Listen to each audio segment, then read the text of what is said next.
Welcome to In 20XX. This series takes the listener, year by year, into the future. From 2040 to 2195. If you like emerging tech, ecotech, futurism, permaculture, apocalyptic survival scenarios, and disruptive science, sit back and enjoy short stories that showcase my research into how the future may play out.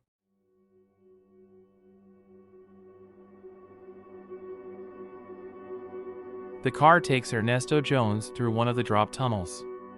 In the 30s, lots of cities dug out the busiest streets and built double-decker roads.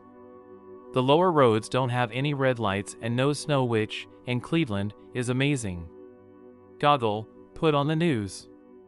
MSNBC lights up the dash screen. Election results tonight. No matter who you voted for, rest assured, watchdogs on either side will be taking thousands of hours of footage to ensure that your vote is counted. One of the cars ahead is human-driven, wavering in the lane just enough to draw his eye. The car he's in must notice and ready itself to take precautionary action if needed. He hasn't sat behind a steering wheel in over a decade. His car takes a ramp and merges onto a top side street. The reflective high-rises, stop-and-go traffic, and marching pedestrians in overcast light make him squint. He sighs heavily without noticing. The car stops in front of his building. In 2023, when Milky Smooth, the #1 producer of cleaners, took a public stand for conservatism, liberals started shopping elsewhere and a new company, Green Bliss, became the top-ranking cleaners provider for liberals. He's worked at Green Bliss since its early years. As he gets out, cold wind hits him. The guy working the food cart nods to Ernesto, but he's had breakfast, so he continues inside. This jacket his wife got for him blocks the wind. Or did she get it for him? She may have signed up for a service that picks out clothes for him, and if she did, that's fine. It probably guesses what he'll like, better than she could. The top button of his shirt isn't buttoned, and from the neckline down, his chest is covered with tattoos, letting the top part show. The workday goes by quickly enough. He okays AI-generated distribution plans. To say the plans are spot on is like saying a calculator or clock is spot on. The image of the human-driven car wavering in the lane comes to mind. If he ever learned to drive, would he waver in the lane? Yes. His successor recommended he make at least one adjustment for every distribution cycle just to get some human fingerprints on it. He adds an extra crate of child-friendly bar soap to a store in Denver. Someone at that store will probably wonder, why did they send us this extra crate? It must have been a mistake. It isn't a mistake. It's a human taking the wheel for a moment just to make sure they still can. Mindy, his supervisor, once told him it took a team of 9 every day all year to make the distribution plans, so his okaying them all only one day out of each month is not bad. It raises the standard of living. The money it once cost to pay 9 people to make the plans can now be spent on something else. The 9 people, well, let's just say he is one of the 9, so the 8 people who once would have found themselves here can now find themselves improving the world in other ways. Did the other 8 find jobs? Yes, because the money that would have paid them at Green Bliss is now being spent somewhere else, generating need for work somewhere else. In the evening, he eats dinner with his wife and kids and then goes to the den to watch election night. The furniture in the den was the living room furniture last year. Stacks of dishes from a few seasons ago cover the counter of the den kitchenette. A human-sized robot that was supposed to revolutionize house cleaning stands facing the wall. The den is the way station for all things on their way out. He changes from pants to shorts, pours a whiskey on ice, and sits back on the center couch in front of the 6-foot by 12-foot TV. Goggle, curve the TV. How curved do you want it? All the way. The sides of it move out from the wall as it lights up, giving him an arena experience. Tuned as Marcus White explains what the early votes could mean for the upcoming night. Next, we'll drop in on a viewing party in Salt Lake City. He cups his drink with both hands. Even though his emotions are sure to take a roller coaster ride no matter what happens, this is the only drink he'll have tonight. An hour in, his anxiety builds. He turns up the TV because his son is practicing the horn upstairs. It's fine. He ought to have a soundproof ceiling put in down here. A shoe ad plays. A woman who's all muscle, wearing a track outfit, leaps over the point of view. A female voice dares, "Be courageous. Make waves." That birth control commercial starts. Out of focus pastels glide past. Ernesto gets blasted against the couch, but the light isn't blinding and the sound isn't cranked. He can't look away. His brain jerks. His intestines wriggle around. No. No. No. No. Bad. Bad. He groans as he tries to pull away. Humanity has never dreamed up something as horrible as this. His brain is like a terrified rodent trying to claw its way out the back of his skull. It ends and the next commercial follows. Here's an online course you can take. Better yourself. Impress people. What just happened?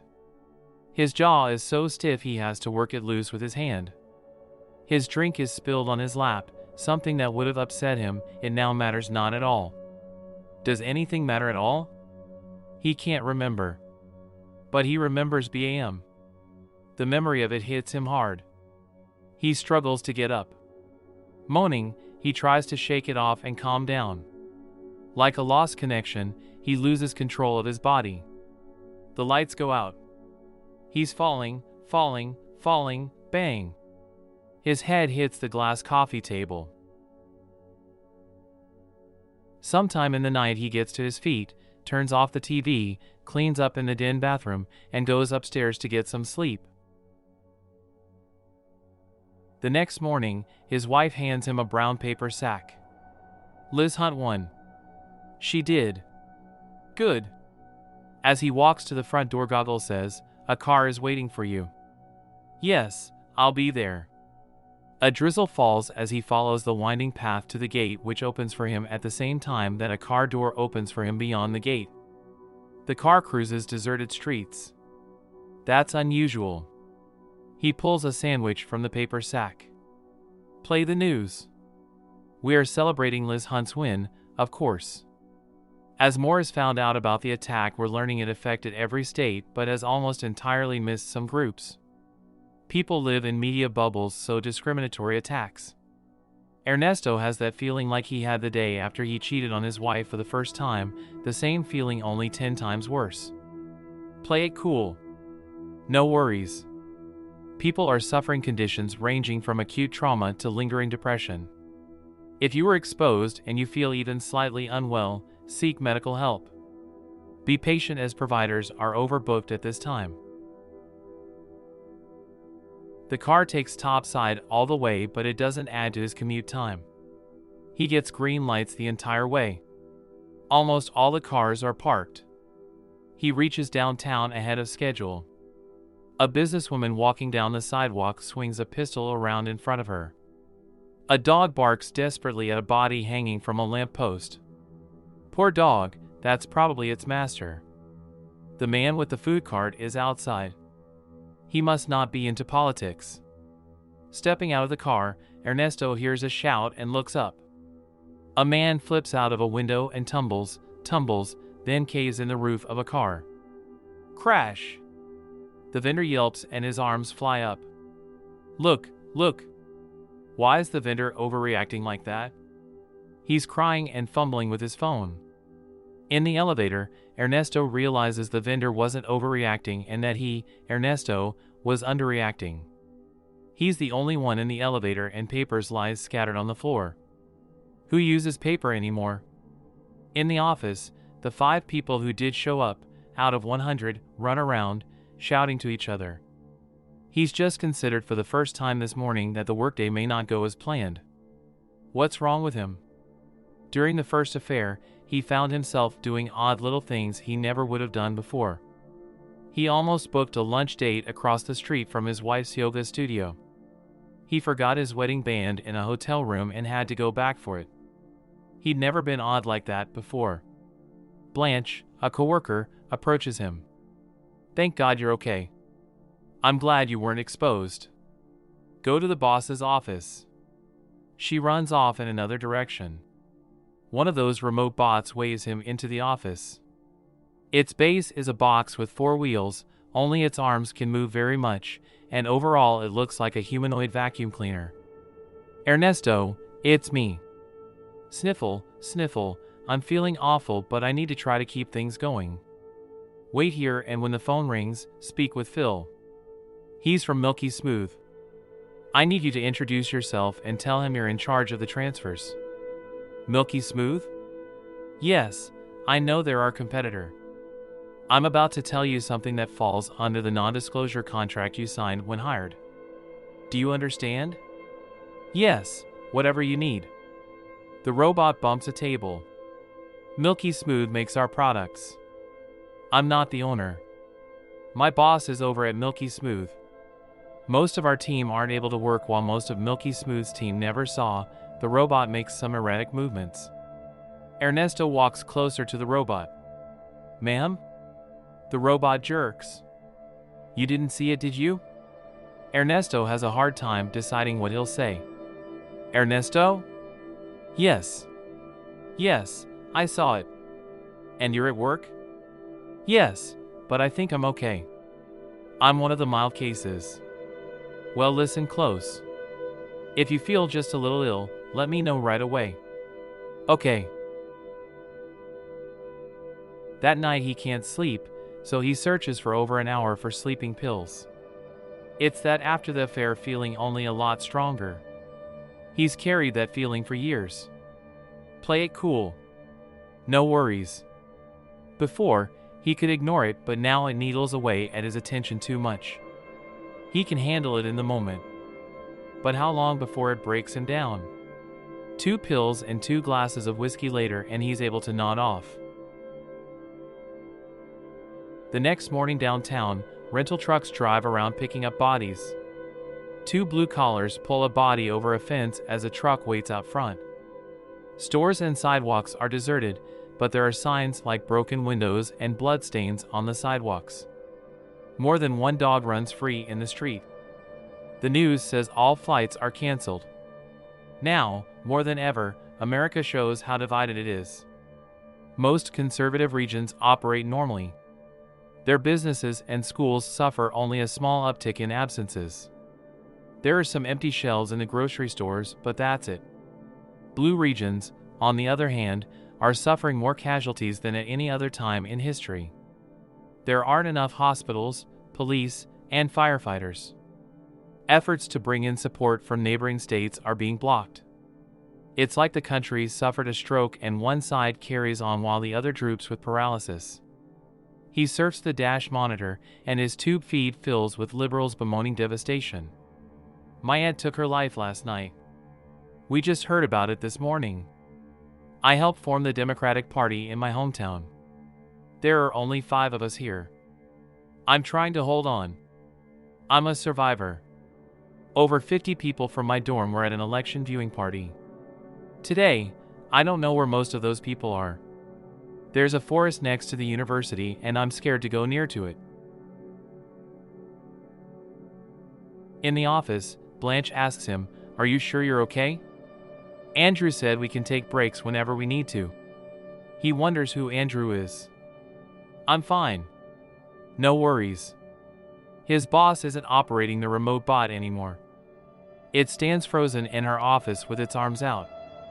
He doesn't know if she's ill or still alive. Blanche shouts through the entire office floor, "Everyone come to this meeting. Everyone!" On a big screen, a man from Milky Smooth introduces himself. "Hi, folks. I'm sorry about what you're going through. I'll pray for you. My name is Andrew. I'm taking over as your supervisor. Each of you will take on many roles you're not used to, but if you handle the next few months well, you could be looking at career advancements."